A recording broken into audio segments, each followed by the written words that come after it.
This session is going to address the importance of avoiding colloquialisms. In order to avoid colloquialisms, we have to first understand what they are, even if I can't quite pronounce the word properly. In short, colloquialisms are informal words or phrases that are typically used in conversational contexts. In academic contexts, many instructors require more formal language. Colloquial phrases also create two issues, whether it's in casual context or more formal contexts like academia. First, they can increase your word count. Second, they can create barriers to understanding, particularly cultural barriers, as not everybody has access to the same cultural contexts. And when we're speaking to a diverse audience, we can't expect everybody to understand the meaning of colloquialisms. So to avoid losing marks, let's look at the top 10 most common colloquialisms. And in addition to losing marks, also to improve clarity for broad and diverse audiences, we want to understand these. Number one on the hit list, on the other hand. On the other hand is a phrase that's typically used for one of two purposes: to show a contrast or to illustrate or introduce an alternative.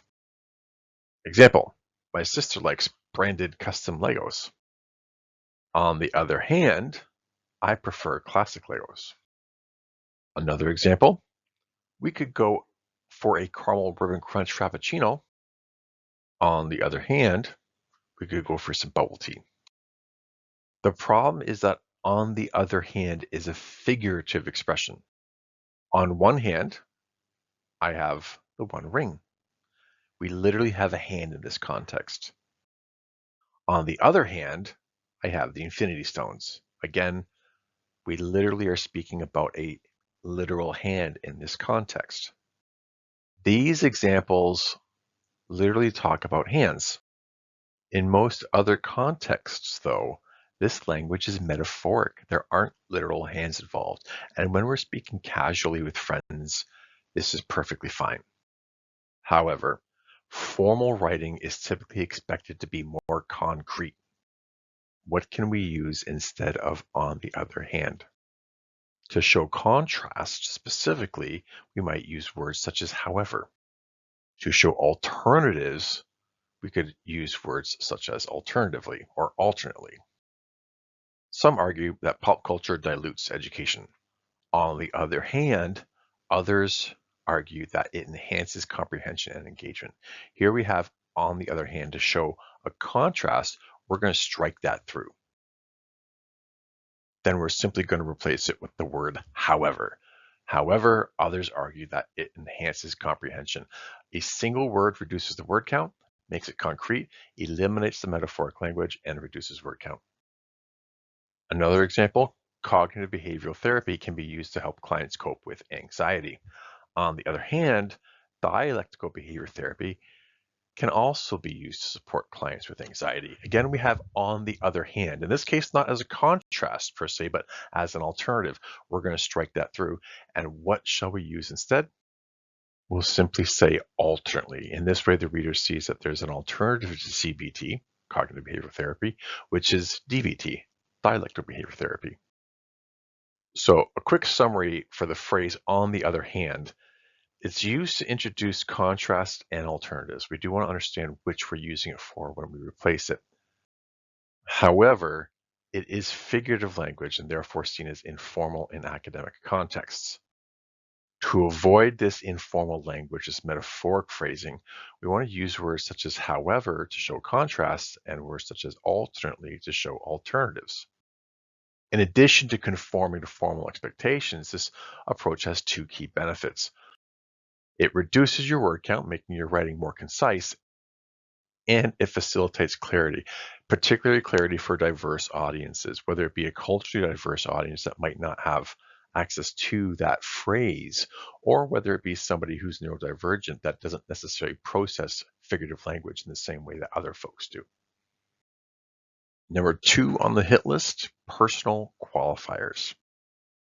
When introducing information, people often frame the information as their own or try to underscore the importance of the information. Example, in my opinion, or I think that, or I believe that, or it is worth noting that. Example, in my opinion, Legos can help develop STEM skills. It is worth noting that Lego has a limited edition Simpsons set. The problem is redundancies first and foremost. In addition, there's concerns with the first person perspective, namely that it is often seen as informal. Solution, simply omit the personal qualifiers. Example, in my opinion, Legos help develop STEM skills. We simply write that Legos help develop STEM skills. We strike out the personal qualifier and simply make the statement. It's worth noting that Lego has a limited edition Simpson set. Lego has a limited edition Simpson set. We don't need to say that it's worth noting because the written word is literally a note. And because you've made a note of it, you've demonstrated through its inclusion that it is inherently worth noting. So a quick summary, personal qualifiers frame ideas as belonging to authors or underscore the importance of the information. It's worth noting that, I believe, think that, in my opinion. These are redundant and also often considered informal. Simply omit them as the message is implicit in the framework of the writing. If it is an idea that has not been cited, then it's yours. And if it's an idea that has been noted in the paper, then it is inherently worth noting. Otherwise, you would not have included it. Number 3, what's more? The phrase what's more is typically used to introduce an additional idea at the beginning of a new sentence. Example, playing Legos promotes problem solving, mathematics, and spatial awareness. What's more? It fosters teamwork, social skills, and communication when done in group settings. However, what's more is problematic for several reasons. Let's look at the origin of the phrase first to understand those issues. It's essentially part of a sales pitch. That's the origin, is a salesperson would add addition after they've already outlined some benefits of a product. This car is new, affordable, and fast. And what is more, you say? I'll tell you what's more. It's good on gas. There's multiple issues going on here. First, we have what is more is the full form, and then it's contracted to what's more, and eventually what's more without the apostrophe. And then we also have the question mark at the end, and we also have the second person pronoun. So there's a multiplicity of things going on here with this phrase that are important to consider.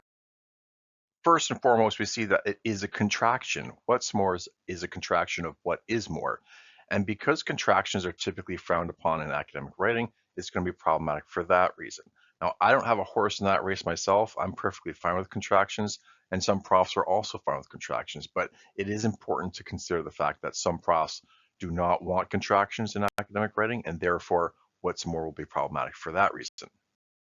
In addition, what's more is actually a rhetorical question. You're asking the reader a question and plopping a question mark on it that's been withdrawn when it's used as an introductory element. And because rhetorical questions are also seen as informal, it can be problematic for that reason.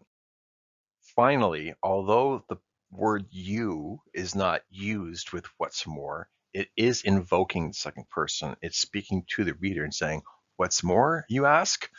And then projecting the answer onto that. Because it does imply the second person, it could also be seen as informal for that reason. How do we solve this? We just use an adverb that shows addition. Example, playing with Legos promotes spatial awareness. What's more, it helps develop dexterity. Now, in this context, we want to replace the phrase what's more with an adverb that simply introduces an additional idea.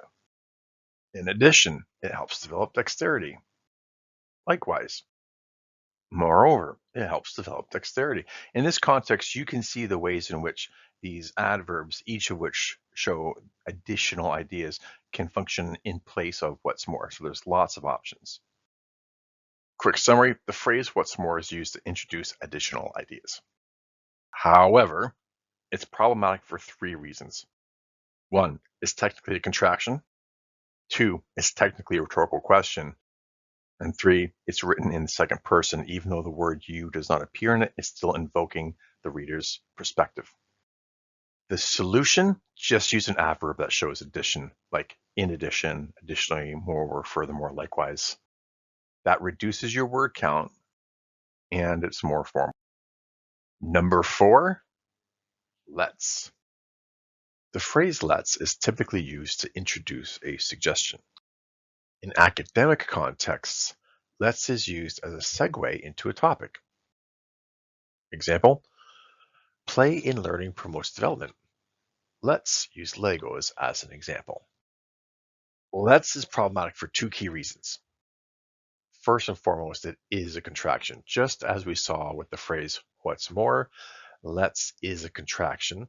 Let's equals let us. And the word us that is contracted there as the apostrophe S is also a separate issue. Let's technically uses the first person plural perspective. Therefore, it is informal because it's both a contraction and because it uses the first person plural perspective. The solution, simply use for example or for instance.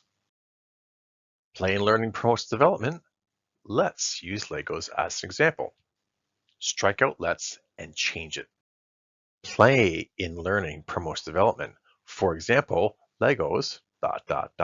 And then you can go into the specific detail or specific example that you are introducing with let's use Legos as an example. In addition to making it formal, it also reduces word count. Let's use Legos as an example. They can ... versus, for example, Legos can ... In the first instance, we have 8 words. In the second, we use only 4 words. So we see, in addition to removing the informal use of the contraction and the first person plural perspective, simply using for example or for instance also reduces word count. Quick summary, the phrase let's is used to segue into new topics or ideas. However, it is problematic for 2 reasons. First, it is a contraction. Second, it's written in the first person plural perspective, and first person perspective is typically seen as informal, most especially first person plural. The solution, just use for example or for instance in place of let's and jump right into the specific example you wanted to segue into. That will reduce your word count and make your writing more formal. Number 5, faces. The word faces is often used as a synonym for encounters. Example, Doctor Who faces many challenges. The problem here is that faces literally means to turn one's face toward something, right? So if Doctor Who is facing a problem, he is literally turning his face toward the problem. Therefore, faces could be seen as metaphoric and thus informal when we're talking about it as an encounter, particularly when we're talking about institutions and organizations who are encountering a problem and don't have a literal face to turn toward a problem. The solution in this case is pretty simple. Just use the word encounters instead of faces. Example, Doctor Who faces many challenges. Strike through faces. Instead, we say Doctor Who encounters many challenges.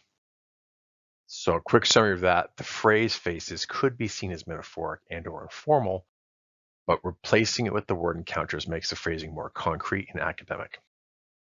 Number 6, points out. When outlining a researcher's position, there are a seemingly limited number of options. For example, Banner argues that emotional dysregulation can lead to physiological changes. But we could also say Banner states, suggests, reports, says, asserts, purports. There's lots of different options that we can use, but some folks only use a few. Problem is that a lot of people only use 3 or 4 options and worry about being repetitive. When we see from the examples I've given, which are only a fraction of the options available to us, that there are a lot of options. The phrase points out is often used to call attention to an author's position. Literally, points out means to point to something, not to simply state or assert or argue something, but to point to something. However, researchers aren't pointing at anything. Therefore, points out can be seen as metaphoric and thus informal. It also increases word count, which is problematic because we want to be as concise as possible. We can usually replace it with a single verb, so there's no need for the two words points out. Solution: simply use more literal phrasing. The researcher purports, argues, posits, reports, asserts, maintains, reasons, contends, proposes, claims, postulates, and these again are just a small fraction of the options that you can use. Running out of options? Let's say you have the word argues. Well, you right click it, go to the option for synonyms, you see all these different options.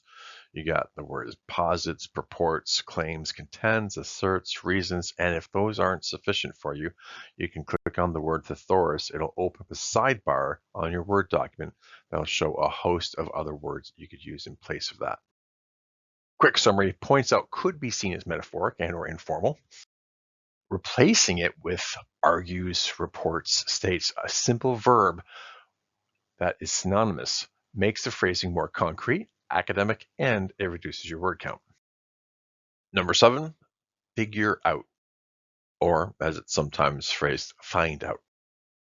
Figure out and find out. Now, these phrases are used when establishing research goals, whereas we'll often use one of those two phrases. This study aims to figure out the causes of ... The study aims to find out the causes of ... Example: the study aims to figure out how many Legos it takes to build a house. Or the study aims to find out how many Legos it takes to build a house. Part of the problem is that the word figure literally means to calculate. Find literally means to look for, as if you're looking around for something. Both could work depending on the circumstances in which they're employed. However, in most cases, they are metaphorical and can thus be seen as informal. The solution: simply use words like determine, identify, or ascertain. The study seeks to determine or identify or ascertain the causes of ... And if these words aren't sufficient, you can again right-click, go to the synonyms options, and you'll get lots of other alternatives. And if you click on thesaurus, more alternatives still. The phrases figures out and find out are often metaphoric and or seen as informal. However, replacing them with the words determine, identify, ascertain, and similar synonyms makes the phrasing more concrete and academic. This approach will also decrease your word count. So instead of saying find out or figures out, which is 2 words, you'd say ascertain, determine, identify. Number 8, says. When outlining a researcher's position, there are seemingly a limited number of ways to introduce it. Example: Stark argues that artificial intelligence must be carefully regulated. We saw the same issue with using the word points out. We could use argues, states, suggests, reports, says, asserts, purports. There's any number of combinations of words that one could use. The problem is that many people will only use 3 or 4 options and worry about being repetitive. The word says and sometimes states, though states is usually a little more acceptable. The word says is used to call attention to the position that a researcher is forwarding. Literally, says means to speak. However, we're typically referring to written text, not oral speech or oral arguments. Example: we see a little argument in the courtroom where the lawyer says, "You received a letter from the defendant." To which the witness replies, "Yes, I did." The lawyer counters, "What did the letter say?"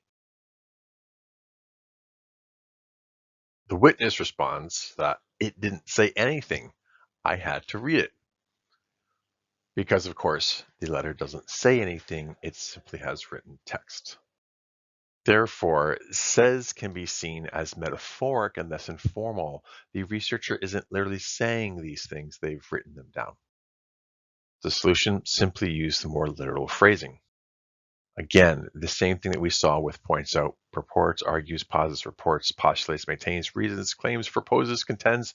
There's a whole host of these phrases. Running out of options? Again, if you have the word argues, you can't think of anything else, click on synonyms, and then you have a list of words you could use. Posits, purports, claims, contends, asserts, reasons, and as we mentioned before, should you not be happy with those options, you can click on the word thesaurus. A sidebar will open in your Word document on the right side, and you'll have a host of other options you can use. Quick summary. The word says could be seen as metaphoric or informal. Therefore, we want to replace says with argues and similar synonyms to make the phrasing more concrete and academic. Number 9, come up with. When establishing research outcomes and recommendations, many writers use the phrase come up with. Example, this study seeks to come up with a means of integrating Legos into coursework. The problem is that the words come up with have a literal meaning. Come means to move forward, like we see a pigeon moving forward here. Up means thus moving upward. Here, the pigeon would be walking up the side of a wall. With, of course, means in possession of. When we break the words down in that way, we see that come up with is really an abstract way of saying to develop an idea. But it's as if you're pulling it out of the ether and it's not built on anything concrete and you're just pulling it out of your hat like a magic trick. Therefore, the phrase is metaphorical and thus again informal. The solution? Just use words like develop, create, generate. This focuses on the creative process or the research process and the work that you're doing to develop these solutions. Quick summary, come up with is typically metaphoric and thus informal. Replacing it with the word develop, generate, or similar synonyms makes the phrasing more concrete and academic. This approach will also decrease word count, as we see as a benefit with a number of these other examples. Number 10, take. A little background. When introducing examples, people sometimes begin by saying take. Example, Lego has collaborated with many brands. Take Star Wars, for example. The problem, take is an instructive verb, and it uses second person perspective because it is an instructive verb. There's an implied subject in this context, which is the reader. If you say take, you're telling the reader, hey, you, take this. And therefore, it is informal because it is in second person. The solution is to simply introduce the example with such as or including. Example, Lego has collaborated with many brands, and then we add such as Star Wars. Quick summary, take is used as a lead-in for examples, but is problematic for several reasons.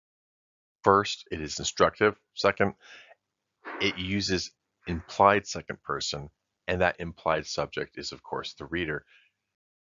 As a result, it is informal. To address this issue, simply replace the word take with such as or including. Quick summary for just in general, using these colloquialisms and informal phrases, metaphors, expressions. Colloquialisms are informal words or phrases that are typically used in conversational contexts. In academic contexts, many instructors require formal language, and this would preclude colloquialisms because they are considered informal. Colloquial phrases also create two key issues. From a practical standpoint, they increase word count, which can be problematic as academic assignments often have very restrictive word counts. In addition, they can create cultural barriers to understanding because colloquialisms are often birthed from very specific cultural contexts. If you're writing to a diverse audience that comes from a range of cultural contexts that may not have access to those colloquialisms, then it will create a barrier to understanding. To address these issues, we're simply going to omit the colloquialism and instead use more concrete language. This will make your writing more formal, which should conform to the instructor's expectations of formal academic writing, but it will also make your writing more accessible to a broad range of readers. And in addition to that, it will make your writing more concise. Because these academic assignments typically have restrictive word count, you are expected to express yourself in a concise manner, and writing more concretely typically does that. Hopefully that answers a lot of your questions with respect to how to write in a formal academic tone and avoid colloquialisms. Should you have any questions, leave them in the comment section below and we'll get to them as soon as possible. Until next time, take care of yourselves and each other.